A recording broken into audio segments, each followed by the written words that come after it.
Welcome, folks, to a replay cast of the IEM Katowice 2022 round of 24. This is a matchup from the Group D, the Group of Death, between these two players.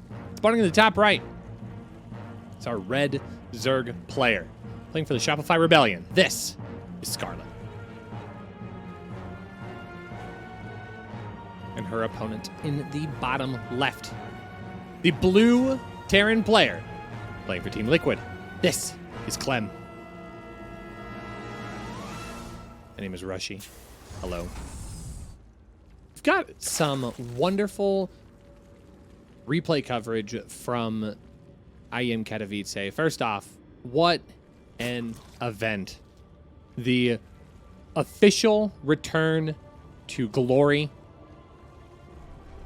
in StarCraft 2 offline events. And it was an awesome gathering all the way around. Lots of big upsets, lots of great storylines to follow. And of course, here at Alpha X, we love bringing you some of the more fun series that have taken place at this event. Of course, we had some wonderful people casting all of these. Big shout out to all of the wonderful people covering those series. And of course, our very own Beowulf, who had a chance to work on the B stream during group stage and play-in stage as well. So really excited and proud of him and all he's doing for Alpha X. But what a fun little startup here for Scarlett here in game number 1. It's a best of 3 between her and her opponent. And it's a proxy hatchery outside the third base location. Now this is quite the unique style of opening all the way around. Very, very interesting to see things take shape in this regard. Roaches are going to be on the menu here. Clem's going to have some interesting vision here. He's going to see double gas. And he now finally gets a chance to see the second hatchery already done and put together. Oh, cancel on one of the larvae, making things a little bit more interesting here. But it's all red alert here back at home for Clem. Terran player starting to piece the defense together. Now, Scarlett is going to be able to get a queen out at this location. Of course, the proxy hatchery, a great piece of the offense here, being able to get larvae across the map a little bit faster. So these roaches, which usually move a little bit slower, going to have a bit of a stronger positional awareness. But that is going to put Clem on high alert here as he needs to try and find a way to slow this push down. Now, one thing that is good for Scarlett here, she is going to have access to the overlords on the high ground. Right now, not in a position where they could use their vision to see up, but now we will start to see that overlord come over. And that's going to be really important here. Double bunkers here. Going to make this push up the ramp very, very challenging. Clem already dedicating a decent amount of workers to the defense here as well. And now Scarlett is going to be able to have a little bit of that high ground. Bile's going to be very, very effective here, pushing onto the bunker and the supply depot as well. So Clem's going to have to be very, very careful. A cyclone being added into the mix as well. Very, very good control by Scarlett so far as the Ravagers are starting to work away on this supply depot. The supply depot is actually going to be allowed to fall at this particular moment here. Queens are going to be very crucial for transfusion energy as well. So this ends up being a really, really good spot for Scarlett to play from. Clem in a bit of a tough position here. Now, he is managing to keep things close in terms of income. Losing another supply depot is a bit challenging, but all of this has been time bought to get the tank out, and now the tank is going to be able to help push this back to some small degree. It's a small win here at this point. Scarlett does have a natural base down at her second base location, so that ends up being a bit of an advantage that she can start to leverage as the game goes along. And this creep spread is starting to look a little bit oppressive here. Creep going all the way out to Clem's natural, so that means an expansion down to the low ground is not going to be so simple. It's not going to be as simple as just pushing down into the natural base. He's going to have to be a bit more calculated in that response. And the biggest thing is there are no upgrades for either side, so that means no stim pack, no combat shields. This army of Scarlett is going to be just annoying enough. I mean, this is a perfect example here. The orbital command not going to be allowed to land on creep, so that is going to pose a problem here for Clem. He's going to have to burn a scan just to push this creep back far enough so that he can utilize his natural expansion.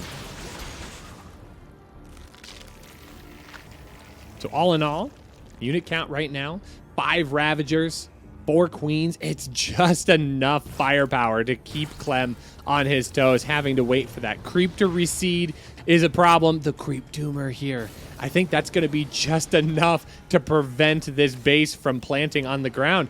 And it's 3 tanks, so 3 tanks should be enough to push everything back. I think one of those tanks up on the high ground, yeah, just enough to be annoying.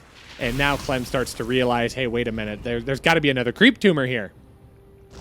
Meanwhile, back at home, gas is going down. There's a lair just about finishing up. He's got to land this orbital to scan. I mean, this is the one that has all the energy. Oh, this is just very, very good damage here by Scarlett. She's got to be feeling really proud of herself being able to hold Clem back for this amount of time. I mean, we're to the 6-minute mark of game number 1 here, and Scarlett has had a very oppressive amount of control. Look at this creep spread out to the center of the map. She's creeping in her own direction here. I mean, this is good creep spread from any angle. But the fact that she has made this base all the way over here and now is creeped out to the center point of the map, a very good position for the Canadian Zerg player. But now Clem is going to be able to finally push this all back. Stimpack is about halfway done. The production structures back at home for Clem now finally going to start moving in the right direction. But it's all come at a bit of a time cost here. Clem has a decent army at his disposal. He's got 23 Marines. He's got a few tanks. He's got a varied amount of units. And from an economic standpoint, he's not in the world's worst position. I mean, Scarlett's been able to leverage a decent amount of resource gathering while she was holding her opponent back. The third base here now is settled into place. I mean, does Clem have a third base of his own? No, he doesn't. He's actually just going to push out off on this. And this is going to be very, very impeccable scouting by the Canadian Zerg. Scarlett's going to be able to see these units moving out, so that creep spread's going to be very important, and that will just amplify her response in the defense. 122 to 92 is the situation right now. She is pumping out some more roaches, so Scarlett's going to have a decent response here. It is not a done deal, though. I mean, Stimpack is now complete. There's no +1, but this Bioforce is still going to be rather scary. Give Clem any amount of units, and he is deadly. But Scarlett, unfazed. 4th base going up right now. The transition's underway for Clem as well. Clem is going to back off. He realizes he didn't have quite enough to deal with this. Scarlett has responded appropriately. Some good scouting on her part. This creep spread, the hero here in game number 1. I mean, these overlords are in a little bit of precarious positions, but this has just been oppressive play here by Scarlett. Very, very cheeky start to their series here. So now Clem needs to try and stabilize. I mean, he's just so far behind on all of his different resources and upgrades. +1 only now getting underway. A hive being researched. +2 carapace, +1 melee for Scarlett, as she was able to get her +1 missile and +1 carapace finished up. So this Roach Ravager army's got a little bit of a kick to it. Not a terrible place for Scarlett to try and play from. She's got to be feeling really confident. She is missing metabolic boost, so Zergling speed not on the menu here. That is a noticeable downside to Scarlett's army, and she's, in fact, I mean, I'm surprised she's picking up melee +1 and not picking up metabolic boost from, wait, it just finished up. Sometimes I don't understand why I say the things I say. You know, it's okay. In any case,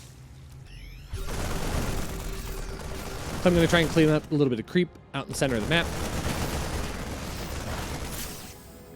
And the reality of the situation here is Scarlett has very, very good map control, and she's allowing herself the opportunity to get into the tech that she wants. Ultralisk Cavern is underway. She's got a 5th base that's just finished up here. She has been able to manipulate herself a strong army and economic lead throughout the entirety of this game. If we look at the income advantage graph, it is all red all the time, and in fact, she has just been taking off. Clem finally taking a moment here to get across the map and deal some of his own damage, and he's going to find a decent amount here, picking up maybe double-digit worker kills here, 11 in total. That is not an insignificant number, as Clem going to take off to the back and try to utilize those Marines in a bigger way going forward. But right now, Scarlett a bit unfazed. I mean, she's at 82 workers, utilizing those drones to try and beef up her static defense out at the 5th base location, so picking up a few spines and spores, but that's all just going to be to buy a little bit of time and deter the army of Clem here, as Clem now needs to try and find a better way to engage the Canadian Zerg player.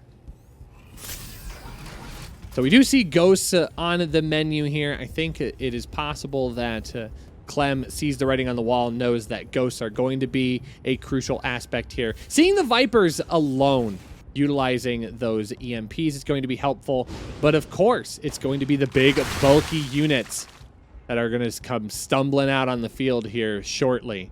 Those big, beefy Ultralisks. So Scarlett puts herself in position. She's got a little bit of everything. It's a potpourri army. Ravager, Roach, Baneling, Ultra, Viper. The Zerg player's got it all. And this army is going to have to take a step back, but I don't know if Clem is going to be able to get an opportunity to really situate himself here. These tanks are going to get caught out at the front. A great hot pickup, but that's just going to buy a little bit of time for Scarlett to push on forward. Tank's going to get hit with those blinding clouds. Scarlett comes pouring on in with her entire force in tow. More great blinding clouds, keeping those tanks absolutely useless in this fight. The Ultras do eventually get picked off. Marauder's very, very powerful in the defense here alongside the tanks, but it's just continued damage from the Zerg player. 195 to 120. Clem's army supply continues to plummet here. Good stutter step forward to get on top of the bigger, bulkier Ravager portion of the army, but right now the damage is palpable here. More units come pouring on in. The 3rd base is under fire. The 4th base has been in trouble. 22 workers have gone down as a result of this push, and Scarlett is able to continue to muster her forces. Baneling's on the reinforcements. We're now upwards of 40 worker kills, 47 in total. The ghosts are finally starting to hit the field here, but it might be too little too late for the Terran player. Double Spire going to go back as a result of this push. There's an additional base that's already come down. Banelings get on in, don't quite find the mineral line, but do find a decent amount of damage. And all in all, the supply says it for us. 182 to 90. Scarlett doubling the supply cost of her opponent and putting herself in a very, very advantageous position here in game number 1. It just comes down to closing out the engagement here. These units of Clem going to try and find a little bit of hit squad damage here and there, but overall, I think it's going to be just an overwhelming army supply on the side of Scarlett. That Ultralisk getting out with a decent amount here. Well upgraded, +3 on the way as well. Clem unable to capitalize. And Scarlett takes her aggression into game number 1. Game number 2 takes us into Hardwire as Scarlett goes up 1-0 in the best of 3. A bit of an interesting start here. I think most people on their player bingo cards might have put Clem in an advantage in this best of 3, but Scarlett coming out with a really strong opening, being very, very cheeky in her start to this series, and sometimes you can pull a fast one over your opponent if you are quick and clever enough, and she managed to do that in quick fashion. Game number 2, though, we'll have to see if Scarlett can maneuver herself into a similar victory position, choosing to open up macro here in this this game number 2. So whether or not that benefits Scarlett or Clem determines to be seen, but third base going down at a pretty standard third base timing. And Clem on the opposite side of the map also doing some rather standard things. I mean, third base, it's going to come down not as early as it possibly could, but definitely prior to the 3-minute mark. So optimizing a little bit of a economic push here, but very interesting here. Dropping the second barracks after getting the factory swapped over. So setting up into a Hellion opening here. And bio is going to be the priority for Clem here in game number 2. So all in all, Stimpack is going to be the tech of choice, getting right into the thick of things for Clem. Scarlett does have a position here of at least creep superiority. Link speed going to be able to finish up here in just a moment. This could actually be a bit of a scary timing, as all of these Hellions are going to try and push on in. Hellions are going to be really, really useful against those drones, but nice surround by Scarlett with her Zerglings. The follow-up Hellions now not going to have near as much teeth, but still going to try and find as much damage as they possibly can. Getting a couple of kills in that third base location, not insignificant. So now we do find ourselves watching Clem building up his Bioforce here, pushing out those Marines to complement the timing here of that Bio. It's only 2 gas as well, so it's not going to be an overwhelmingly tech-heavy army, but there should be a couple of medevacs that come along with that as well.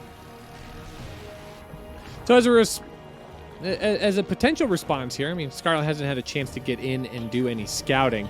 Is tossing down her Baneling Nest, going to try and equip herself in any possible way that she can.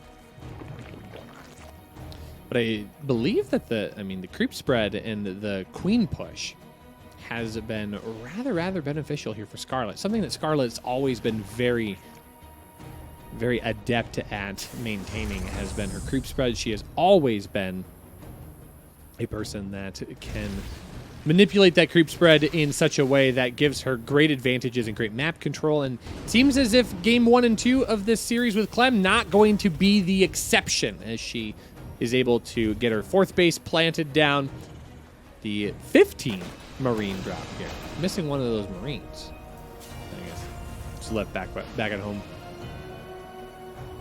Well, if this just narrowly doesn't work, we know that there was a bit of a mismatch.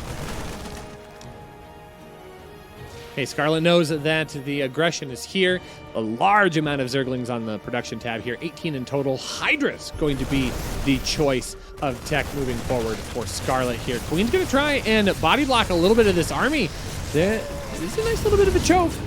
We'll give Scarlett that much, but a nice deflection here, almost chasing the medevacs into those queens. So a bit of a scary moment here for Clem, but he's going to navigate his way out. Combat shield just about to finish up as he starts to make a bigger transition into his barracks count. So now Clem utilizing an opportunity to really push himself forward. This ends up being a pretty strong position here, although Clem's going to get a really, really nice cleanup on the creep tumors. A bit of a lax moment here for Scarlett as well. Clem able to kill a couple of those queens. I guess he just gets one, but the queen's using a lot of transfuse energy. That means it's much more difficult for him, or for Scarlett rather, to replace those creep tumors. So Clem doing a nice job of keeping his opponent back at home. But the 4th base does get situated. Clem coming in with an additional force of units. So 2 medevacs, 2 separate groups of Marines. It's going to put Scarlett on edge here. She is working out to her 5th base. But she has to make sure that she doesn't undercommit to this defense. There's going to be a lot of play back and forth. This is where Clem has shown he is very, very skilled on the battlefield, being able to manipulate multiple armies at the same time, forcing his opponent to pick and choose where they want to try and engage. And Scarlett's going to have to do exactly that. She has bullied off the forces on the right-hand side, but now that opens up the left-hand side to do their own damage. Oh, decent amount of transfuses, but not going to be enough to keep all of those units alive. And suddenly 3 workers are trimmed off at the top here. Not a major amount of damage, but over time, Clem able to needle away at his opponents. 1-1 just now finishing up muscular augments for those Hydras, able to start being a part of things as well. And we're starting to see a huge influx of Hydra production, 14 in total. Groove Spine's going to be a part of this as well. And Scarlett and Clem just dancing in the center right now, trying to trade off back and forth. Clem's been able to buy himself a decent amount of time to get his army kind of consolidated and built up. So this is a decent amount of Marines here, 65 in total. I mean, few of those are still back at home, but this is a decent amount of damage potential for the blue Terran player. As now the high ground vision is going to be achieved. This is going to be a very difficult position for Scarlett to break. A large amount of Marines.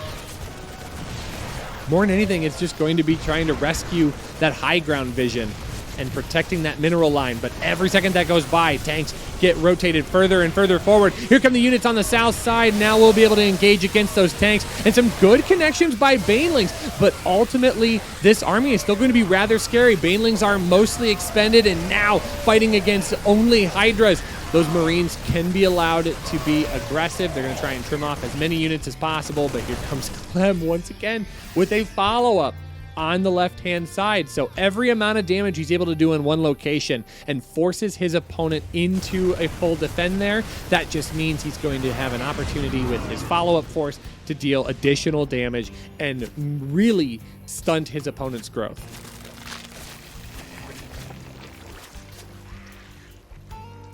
So the one downside here for this Hydra Lingbane army is that it's not going to be able to rotate exactly the right speed that Scarlett is going to desire it to be in. So every time Clem tries to make a dive into the main base, that means the main army is going to have to try and rotate around, and that opens up things in a multitude of different locations. So Scarlett's going to have to be careful with how she handles her defense here, but got to give it to Clem. Clem doing a wonderful job of manipulating his opponent and trying to put Scarlett in positions where she won't be able to defend against the kind of aggression that he's really looking to get done. And this is a good example of that here. This army a little bit out of sorts, but Scarlett able to consolidate both of her forces and make a hold, at least in the short term. A couple of tanks on the rebound, though, give Clem a nice place to kind of fall back to. But again, it's a lot of buying time here for the Zerg player. Vipers are coming out on the map now. We've got Lurker Tech underway. Seismic Spines just now completing Adaptive Talons, going to be a follow-up as well. It's bought Clem enough time to get out to a 4th base on top of things, and the upgrades are much more on point than they were in game number 1. 2-2 already completed, +3 on the way for infantry weapons, and +1 vehicle armor, also a talking point. Losing out on that 5th base, not insignificant damage here. Oh, Scarlett not quite getting out to that siege tank, so that siege tank is going to be able to get some free damage, and it gets to live to fight another day. The Vipers are able to deal with other tanks. So it's a little bit of a watch here for the Zerg player. I think this time she will not leave any tank uncovered. She is going to be able to replace that 5th base. 6th base already underway as well. This army's not quite powerful enough to be able to move out. So it's going to be both players going back home to kind of lick their wounds. Clem starting his tech transition already, getting ghosts as a part of his army.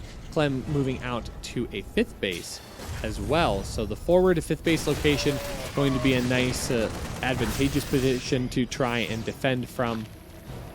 I wouldn't be surprised to see this turn into a planetary fortress. and I think that things are slowly starting to take shape for both players as both players are maxed out.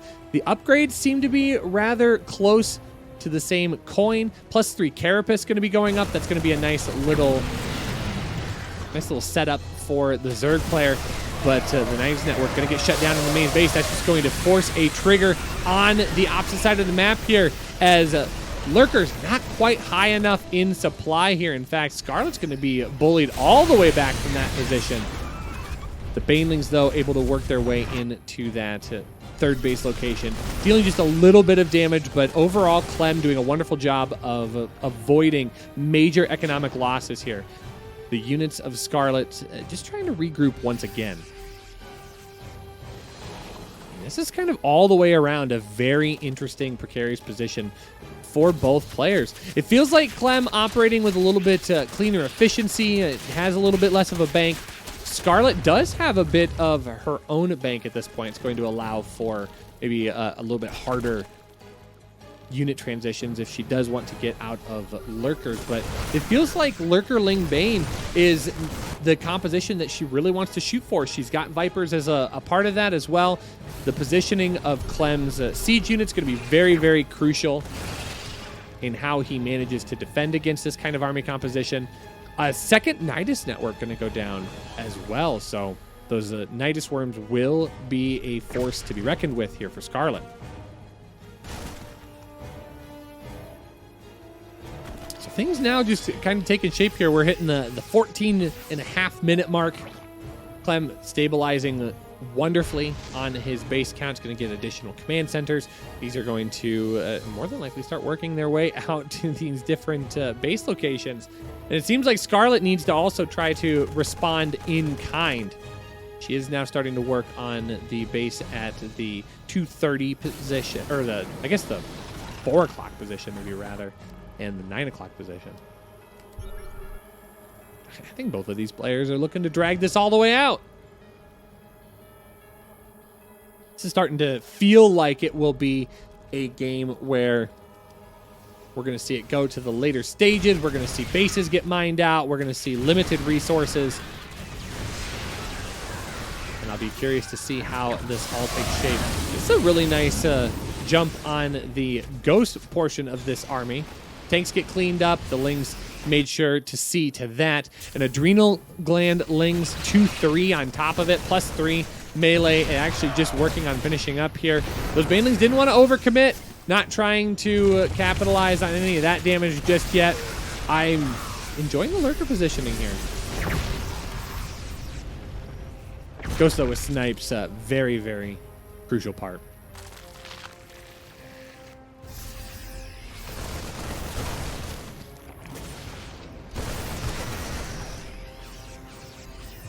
So if we take stock here, +3 infantry armor, just about to finish up. Building armor being researched as well for Clem. So Clem's going to take advantage of the fact that he's going to need all of these planetary fortresses, all of these orbital commands to stand tall. And that's going to be able to come to a completion here, making those Zerglings just a little less effective in those run-bys. Scarlett's going to have to invest more gas into those Banelings to help make things work better in her favor, and we're getting high-sec tracking as well. Oh, nice little Lurker run-by here. Is this on hold position? It must be. This must be on hold position. She's waiting for an advantageous moment to try and utilize that Lurker for some additional damage. Lings are going to try and pull on in. Viper does get sniped. Ooh. This is a bit of a big moment here for the Zerg player. Separating this army up is proving to be helpful, but right now, those Lurkers really need to get into a better position to try and attack the bulk of this army. Army on the high ground, army on the low ground. The Banelings will finally find a bit of economic damage. That base is going to get bullied down on the high ground, but good scans from the overwhelming supply of orbital commands will make sure that all of these Lurkers do get picked off. It does come at the cost of 18 workers, but what kind of cost does it have for Scarlett? She is still able to get a bit more damage done with these Zerglings, and she follows up with a giant swell of Zerglings from the production tab. But the units lost tab is going to tell an interesting story here. 23,000 minerals lost. The gas is within 1,000, so that is surprisingly close. But Clem keeping it much more reserved with a cool 16,000 minerals lost. And that's something that we expect to see in a classic ZVT. The Zerg player almost always in an evened up situation will trade out a few more minerals than their opponent. It's just a matter of how close the Zerg player can keep it. That's what kind of dictates the success here, as Scarlett's going to utilize those Nidus Worms, and those are going to have lurkers on the inside. So now Scarlett trying to force the issue here on the left-hand side. Is she going to be able to get him to call her bluff? He does. And he's going to pay for it now, as lurkers are going to be able to get into that main base. And this is a lot of damage to the production here. Good Scan is going to be able to see these lurkers, but can the ghost get in close enough? It seems like, yes, that is going to be the case. But right now, Clem losing out on a base on the left-hand side. This Nidus Worm's allowed to stand. That means that that will be a useful lurker in the future. And here comes additional damage. Can Scarlett knock this base down? She's going to try and get on top of all of these workers. The Baneling's still alive. I think those Banelings are trying to be saved as much as possible for units and or SCVs, and right now they're not going to find either. The lurker trying to find additional damage. Banelings now will get targeted down. Good target fire by Clem. There's more Nidus Worm tech happening in that main base once again. So Scarlett managing to capitalize on the chaos of this situation. That barracks is actually burning down. It's a possibility that this barracks actually just gets lost at this point. And there it does finally go. A good moment of clarity for Scarlett here. But Clem is able to clear everything up and tries to keep himself a little bit more stable here in this engagement. Ooh, losing these Hydras would be an expensive error here for Scarlett. Oh, the lurker on the follow-up. That does definitely get lost. But now the supplies almost dead even. The gas bank for Scarlett is astronomically huge. 7,500 gas. That's so many lurkers. That's so many Banelings. Clem has a bit of a gas bank of his own, but both players killing for minerals. So all things considered, I mean, Scarlett's now starting to work out on this base coverage here, utilizing her creep to try and prevent her opponent. And Clem's going to do everything in his power to make sure that he can keep that pushed back. And he still has a decent amount of orbital commands. So scans are not going to be in tight supply. Going to be plenty of opportunities for the Frenchman to utilize what he needs to clear creep on the map and to keep things moving forward in his direction. I do love the forward planetary here to help anchor this position down. It just makes any of those run-bys a little bit less effective for Scarlett, or she has to use just a little bit more than she otherwise would choose to make that push stick. Clem doing everything he can to really anchor down the defense there in the main. He can't afford to let more Nidus networks get into his main, get on top of his production. It's a non-negotiable right now for Clem. They're getting a transition into Widow Mines at this point. So Clem going to try and find a bit of a better answer to the overwhelming Ling forces. Not a really good response to lurker play by any stretch of the imagination, but ghosts are still in a pretty strong supply here, 13 in total. That's a lot of snipes. It's a lot of coverage here. All right, lurker's going to work on the right-hand side. Supporting units following up on the left, but all of these lurkers just become mincemeat in the machine that is Clem.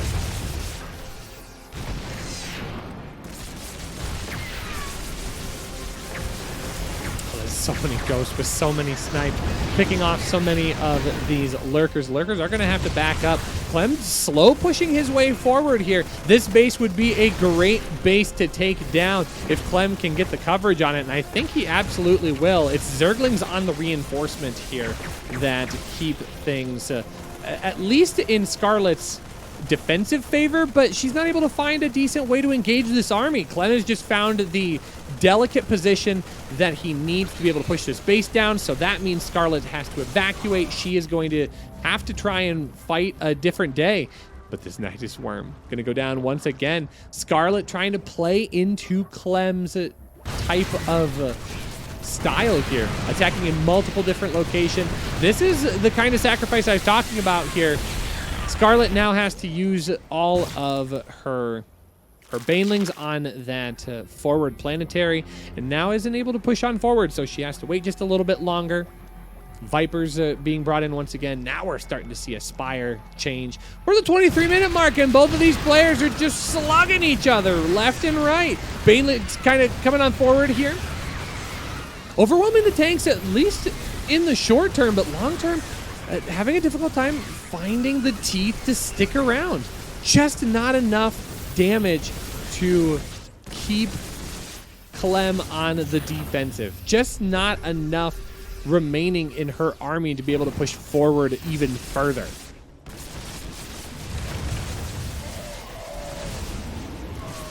So as things continue to rotate around, Clem just continues to reinforce with the same type of army composition, keeping his ghosts alive, utilizing more of the Marines, the Marauders, Medivacs. It's all bio all the time with tank support. And Clem's finding a decent amount of damage doing that right now. But Clem has been rather defensive here in this series so far. Not many times has he been able to be the aggressor, but he has found little bits of damage here and there. Lurkers now able to try and shoot across the gap here, but not going to find the kind of engagement that he needs. Now Nidus Worms on the right-hand side, burying units across the map, and Scarlett is doing a remarkable job here of keeping creep spread pushed forward, lots of energy back and forth being utilized. Both players playing just outstandingly here in game number 2. Of course, I think this would be a bit of an upset if Scarlett were able to take this series 2-0. Even at the 25-minute mark, this would be a bit of a surprise. Oh, tanks just eating away at these Ling. And +3 tanks are always just going to obliterate the Ling count. So on the right-hand side, the push gets taken care of. Scarlett going to try and find damage on the left. But now look at the supply here, 82 to 148. That is not the kind of engagement that Scarlett was hoping for here. She does have the bank to try and set up reinforcements, but she's finding it a bit more complicating here as she's not able to reinforce with heavy amounts of high gas units. There's more Hydras on the way here, so 19 in total. The Greater Spire just now finishing up, so Broodlords are going to be an important part of this army composition as well. Very, very key units that will need to come into play for Scarlett very quickly here as Clem once again rotates here to the left-hand side of the map. The 9 o'clock base under fire once again, and Clem is now shown he wants this base for his own. Is Scarlett going to be able to have the army that she needs to hold this off? 137 to 94. She doesn't have that many Banelings and only 2 Lurkers right now on the field.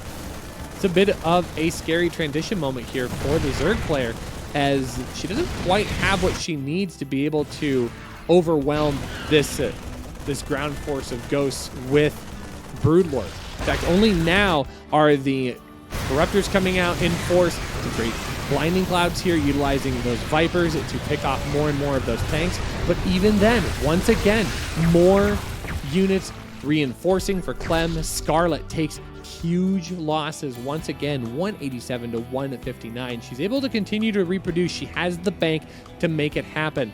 But again, the stress is on the fact that the units that she is repopulating with are not going to be as supply efficient. opting to get into more tech-heavy units, making the transition into Broodlords, 9 in total on the way. So trying to find a way to better deal with those ghosts, but now this army becomes a little less swarmy, and it becomes a lot more tactical. Zerg player is going to have to find some very, very crucial ways to engage the army of Clem, who is now starting to secure this left-hand base. This becomes a very strong contention point. The base on the right-hand side going to be just as useful. I'm picking off a few of those workers here, not insignificant damage. I mean, this Bioforce is basically just trying to trim off a little bit of fat. Clem can afford to lose those units, especially since he's trying to repopulate as well with some bulkier units of his own. Tanks coming out in nice supply. Some Vikings are going to be instrumental in knocking down Broodlords and Corruptors alike. The Infestor count suddenly having Neural Parasite as that finishes up its research here. Every piece of technology in the book for both sides being researched at this point. Upgrades aplenty. The ghosts are going to be really far forward here. They do get a few of those snipes off, and we are now going to start seeing Broodlords working away at the front side of the base. They have floated just far enough forward that the missile turrets are going to find a decent amount of damage onto the front of this army. It's going to soften up those Broodlords. That's going to allow those Vikings to get some work done. Vipers pulling ghosts forward here as they are trying to utilize all of the different pieces in this puzzle. The base does end up falling. This command center is a little bit low as well. Infestors trying to do everything they can to lock this army into place. Scarlett able to push on forward. It does come at a pretty hefty cost, but look at the supplies, 169 to 149. Clem not able to hold on to this base, and Scarlett immediately dropping a hatchery here. I think this is going to be the contention point for the foreseeable future here, as both players want to take advantage of every last resource they can mine on this map. This base is rather mined out. I mean, there's only gas left here, a little bit of mineral count here. This has a sizable amount of minerals, and so does this. It's not overwhelming, but it is so much better than having nothing at all.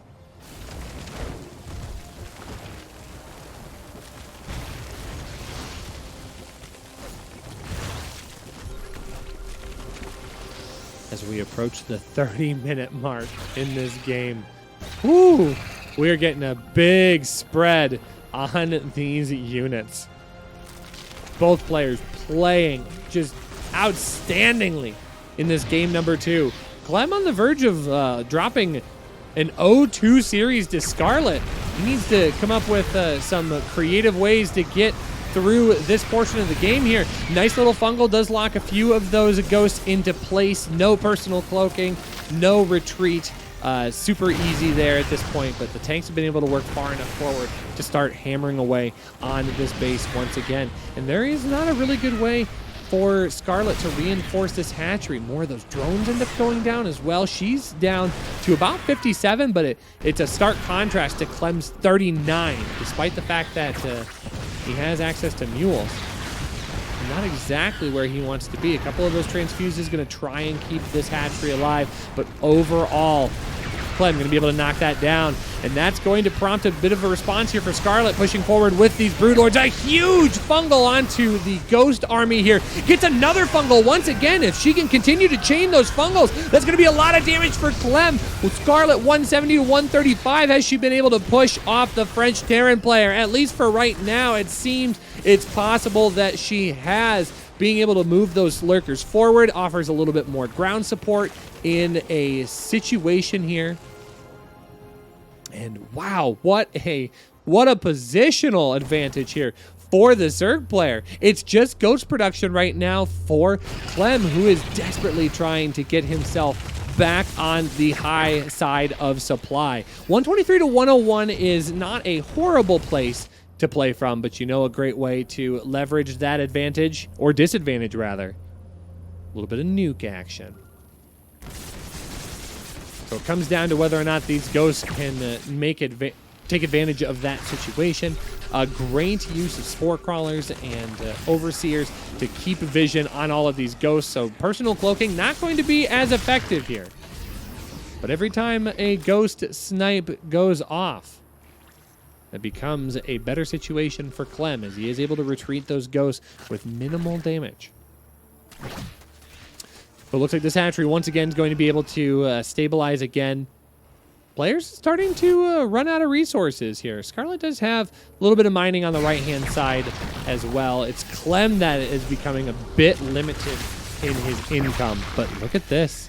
It's just been a fight for this whole past 10 minutes, and Clem slowly eking out his opponent, able to take up the high side. These units slowly starting to push back once again. How many Broodlords are there on the field? 16 in total, and they are going to start firing broods forward here. A good fungal goes down onto the tanks, but does Clem have the means of retreating? He does at this point. Scarlett's going to try and push on forward. This is a very bold push, though, but the fungals are absolutely coating this army of Clem. Clem continues to hemorrhage supply, 162 to 121, and now the Broodlords on top of the planetary fortress. Can the planetary survive? The units are now starting to get a repair off as those broods are dealt with. Broodlord's able to continue firing away here. Losing this base would be very crucial for Scarlett as she pushes on forward. She's sacrificing so many units here. The planetary fortress does go down, but the Thor is here. 11 workers do end up going down. However, these air units are going to start getting shoved back. Thor is going to be so crucial. Ling's going to stream in from the right-hand side, and Scarlett has done it. She has pushed Clem off of this position, but will she push too far forward here? Some of those snipes picking off additional Broodlords. She needs every Broodlord she can savor here. Her mineral count is not that high. And right now, the Medevac Thor is going to be very, very crucial micro damage that Clem can leverage in many different ways. Losing this base, though, a critical loss for the Terran player as we start to see Scarlett wrestle back a bit of an economic advantage here over her opponent.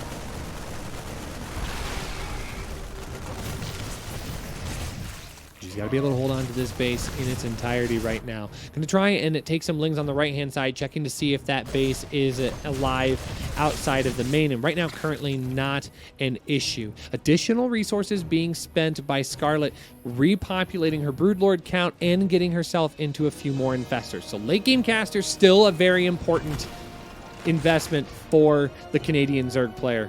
But Clem is making it happen with a small amount of units here. 77 to 66. Scarlett's able to even that up here with these units on the high ground. Clem's starting to smell a little bit of blood in the water, though.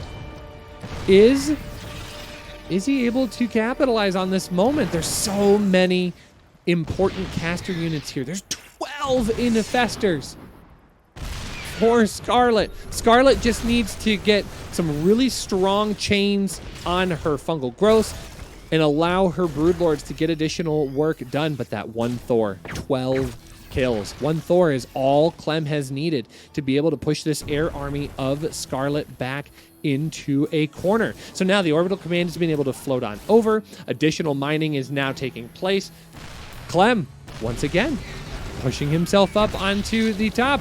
Drones getting pulled here to the forward base. That's 21 of Scarlett's 42 drones. It's half of her economy here at this base, and it is very, very exposed. Good fungal gets on top of the ghosts, but so much energy on these medevacs here. I'm able to take advantage of this vision. Good scans forward as well. It's just great micro back and forth. Both of these players playing so incredibly aggressive. Thor is here once again. 8 drones have gone down. That was a very big EMP getting on top of the infestors here. That means that's going to be less fungal energy, nor can Scarlett afford to push too much further forward. The tank coverage, the Thor, is all that needs to be there for Clem's units to stay alive. The units just continue to stream on forward here. Additional Broodlords being morphed in here to join the 5 that are already there. So 8 Broodlords in total. How many of those infestors are still around? It's 10 in total with a decent amount of energy on a few of them, but that's just 1 EMP away. Clem is always 1 EMP away from being able to resecure this position on the map. But look at Scarlett. She's putting a Infestor on the high side here, trying to lure her opponent into a vulnerable position. Does Clem know that this is there? He doesn't quite know that Infestor is right on the edge of information.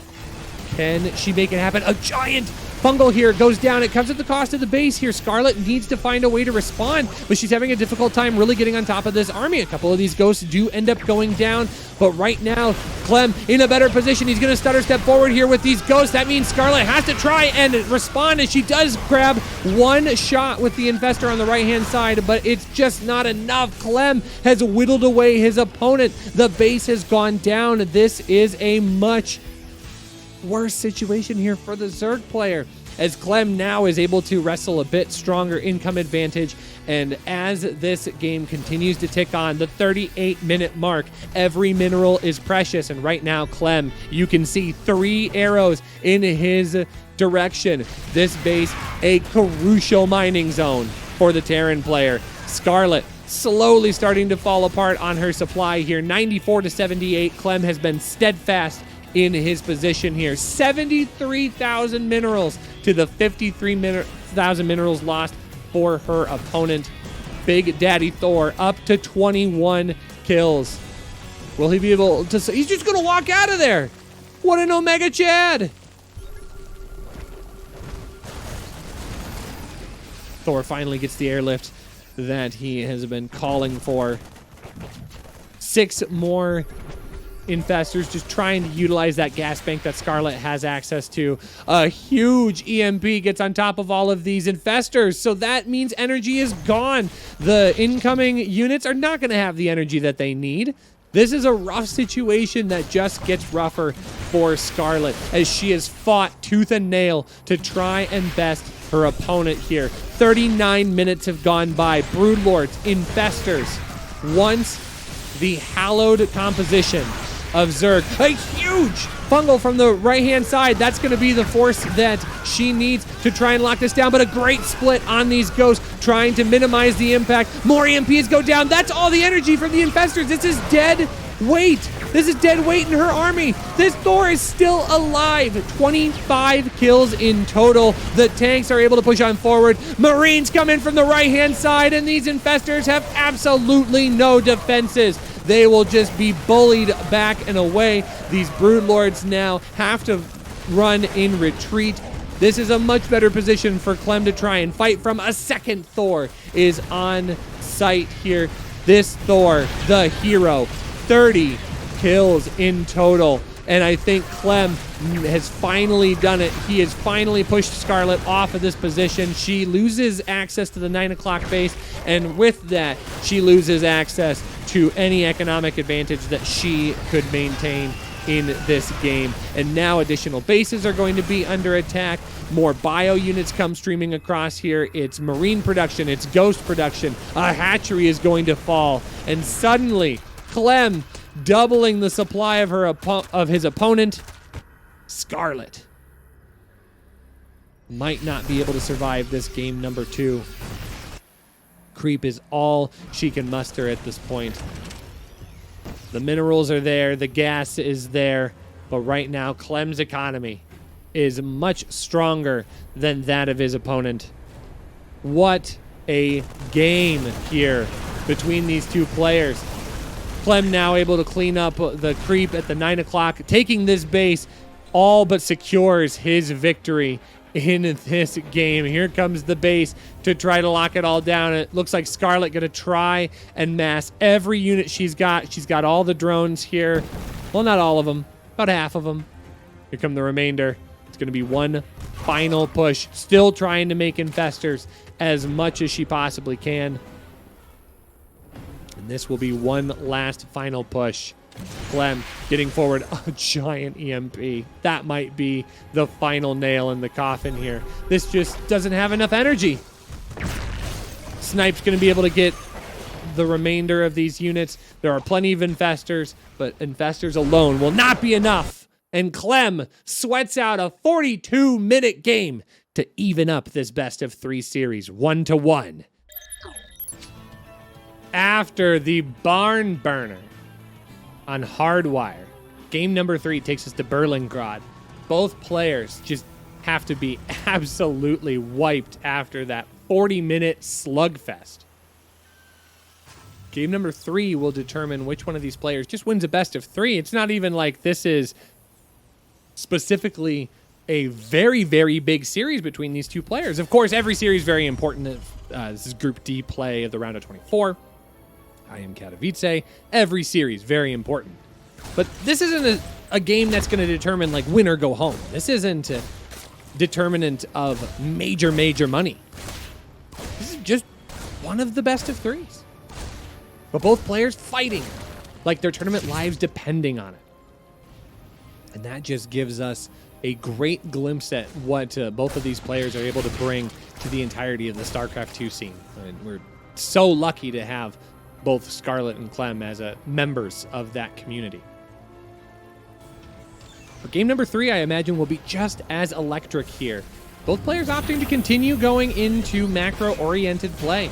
Not going to pull out the cheese grater for either side. Sometimes that can happen. We see lots of long-form games take place where both players are just slugging it out, taking haymakers to the face over and over again. And then the next game, one of the players is like, yeah, we're not doing that again. And then it's just a dirty two proxy racks or a dirty 12 pool. And then the game's just over in 5 minutes. But right now, it seems like it's just going to level itself out. Third base is already on the ground here for Scarlett. Clem going into pretty stereotypical harassment, getting his situation all secured. I love the clearing of the minerals here for Clem so he can get these Hellions on in, and actually some really decent maneuvering here, picking up all of those Zerglings. That's a concerning situation here for Scarlett, who now has to try and play damage control as Clem's going to work his way around. The drones get pulled off of the line. Can he deliver any final damage here before they get picked off? It seems like it will be limited in its entirety, at least for now. A second set of Hellions here to get in. The queen coverage is strong, but overall 3 drones going down for the cost of 4 Hellions. That's not a terrible situation, but Clem, he's not done quite yet. He wants to get in with additional damage. So I'm going to try and zip forward, grabbed a couple of creep tumors, not insignificant in any way, shape, or form. The follow-up choice has been more standard. It's going to be a Banshee with Cloak on top of it. So game number 1, Scarlett did a really nice job of holding back Clem's advancement in the game. I mean, limiting his ability to expand, limiting his opportunities to get his upgrade path going, and even like preventing her opponent from grabbing crucial upgrades like +1 infantry armor.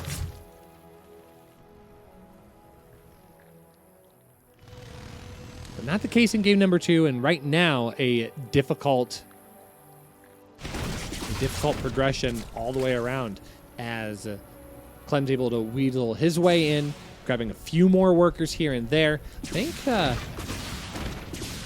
able to harass just a little bit more here at the third base location. These queens are desperately hunting after these Hellions for sure. So a much better situation here for Clem. Picking off 8 workers, finding a decent amount of damage. Doing all of the things that Scarlett was able to do to Clem in game number 1. Hampering growth, hampering development. Now we are finally starting to see those evolution chambers go down.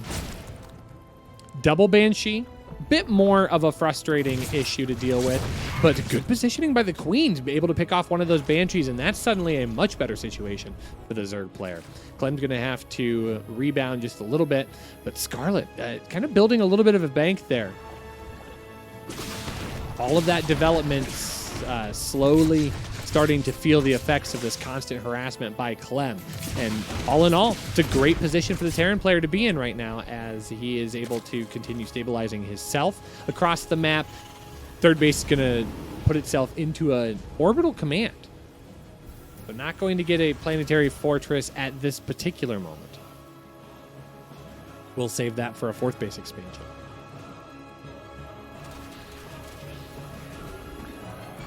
scan forward, we'll see the addition of the Hydra Den. The Hydra Lurker going to be the composition choice de jour. Shark Canyon.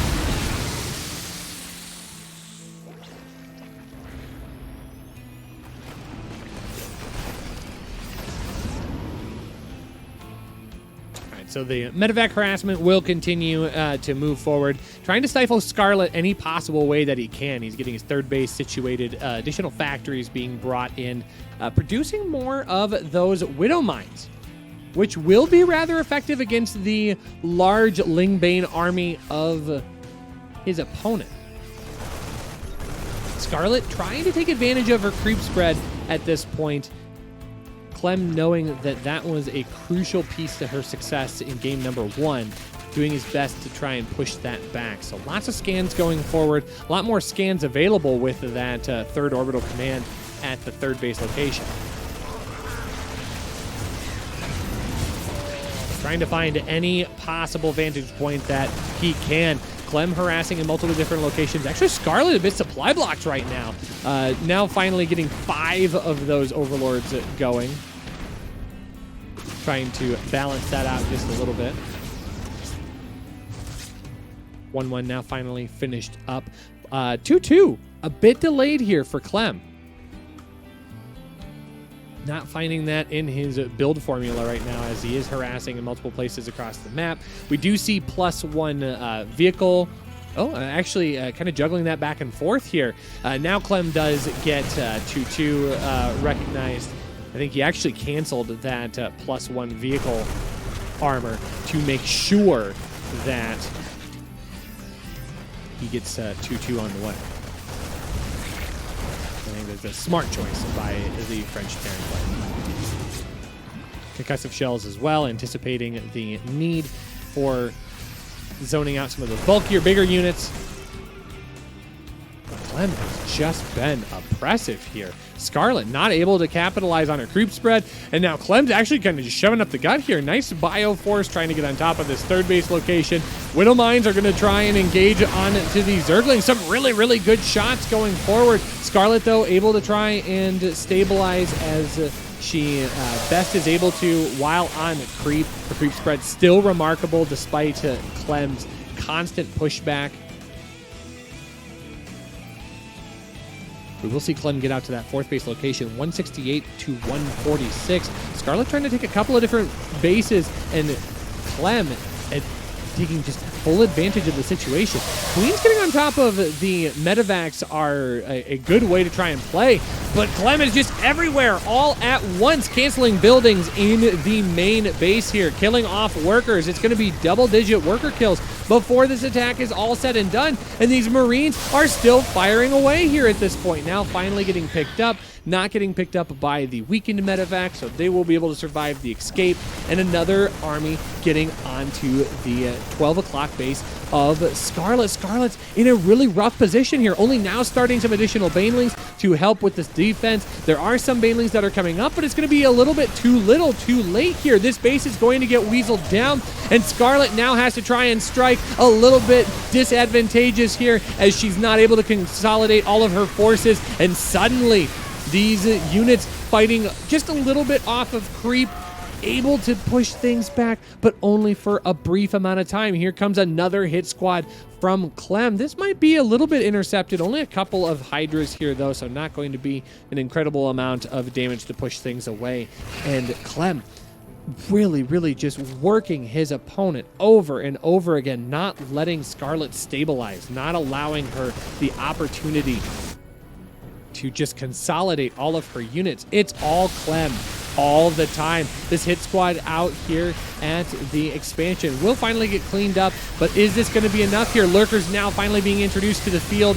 They don't have all of their upgrades just yet, but that should be enough to push things off. A small hit squad of units, though, bottom left-hand side of the map, enough to try and work this base down once again. These units actually not being brought into the fight. This hatchery could fall yet. Seems like finally Scarlett will be able to rally enough of her units to be able to take care of business. Over on the bottom left-hand side, Clem continues to draw forces to the top side of the map once again. This is a very, very scary hit for Scarlett's just running out of units. She has links coming in from the backhand side, but that's not going to be nearly enough. 179 to 142. This army is having a difficult time stabilizing, and now suddenly Scarlett's going to have to pull all of these workers off of that 12 o'clock base, and I don't even know that they're going to be able to get pulled. So many of these drones will get picked off here. Zergling's finally coming in to reinforce, but to what angle here? These units will finally get all cleaned up, but again, at what cost? Mines coming in on the bottom hand side. This base is already being whittled away. This is just one giant push away from falling apart here for Scarlett. I mean, ghosts are already here. Ghosts and mines working away on these bulkier army units. Oh, mine getting a great shot off on reinforcing Lings. Everything that can go right for the Terran player is, and Scarlett trying to scrape together the pieces of her base. Her creep spread has been good enough so far, but slowly starting to fail her here as Scarlett struggles to hold this hatchery down. Clem can't afford to push too far forward too fast here. Pushing into lurkers can still be a bit of a folly. He has to be careful not to make that mistake. Scarlett trying to buy herself some time, getting some Vipers out onto the field. Now able to stabilize at this base. Clem realizes that that base is not going to come without heavy casualty. He does take a step back, tries to rotate, and now needs to find a way to capitalize on the slowness of Scarlett's army.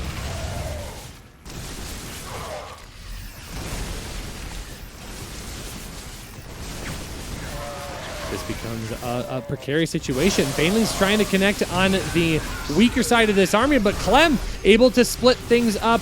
These units are now going to be under assault. Losing those Hydras, not acceptable losses here for Scarlett. Clem able to push on forward. The lurkers have all but been dealt with.